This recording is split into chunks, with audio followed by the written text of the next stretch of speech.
for me. Money on my mind to keep me company. Hitchhiking. Many years ago now, years before I was even born, driving so proper. My dad was driving through Arizona. Two hands on the spotted a steering guy wheel. hitchhiking at the side of the road.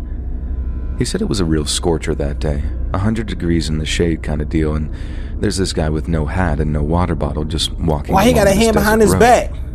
Being the all-around great guy that Don't he do is, it. He got his my hand dad behind his pulls back. over and offers him a ride, claiming that there was no way the dude would have made And it he out of the still valley got his hand without behind getting his some back. serious heat stroke, probably. The guy seems incredibly grateful. He jumps in the car and they take off down the road. My dad asks the guy where he's headed, and the guy replies, next town over, before chugging from a bottle of water my dad offered him. They commenced a little small talk as they drive, and the guy tells him some common first name like He's Tom still or riding Dave with or the something. hand behind his back. Turns out the guy had been hitchhiking all the way across the state because he wants to cross into Mexico on account of his 90-year-old abuelita who was sick, and he wanted to see her before she passed on. The fact that he didn't have any money wasn't going to stop him either. He wanted to be at her bedside when she passed.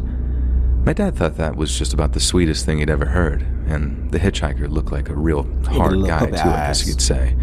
So it was extra touching seeing how you'd never really expect that. Oh, now we're seeing his hands. But everyone loves their grandma, I suppose.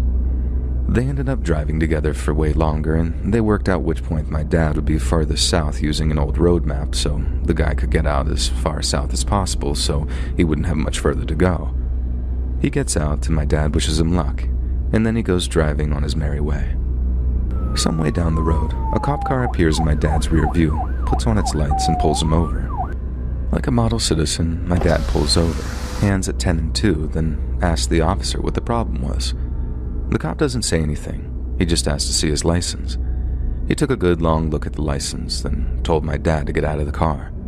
My dad then gets out of the car, and the cop starts searching around it for a while before closing the driver's side door and walking back over to him.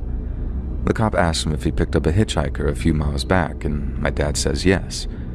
The cop then asks if his name was something other than Dave or Tom, some Hispanic name, and my dad says no, that it was the plain common name that he'd been given. The cop then produces a photograph, and the guy in the picture is none other than the hitchhiker my dad had just spent the last hour or so with. When my dad says yes, that was the guy he just picked up, the cop told him he needed to follow him to the closest precinct to answer a few questions, because the guy wasn't some dedicated grandson headed to see his abuelita. He was wanted for the murder of a cop, and he was fleeing the country. The cop told my dad that the guy would have killed him for his car just as soon as look at him, and that he'd probably have taken him hostage if they'd performed a traffic stop on his vehicle while Mr. Abuelita was still in the car. Knowing how close he'd been to danger really shook my dad up. He was only in his 20s at the time, early 20s too, still naive and stupid brave enough to just randomly pick folks up. Says the whole thing really changed his perspective on people, and he was much more cautious afterwards. Glad he was too. Otherwise, I might not even be here to tell this story for him. Rest in peace, Dad. Your kind, generous, silly self is missed infinitely.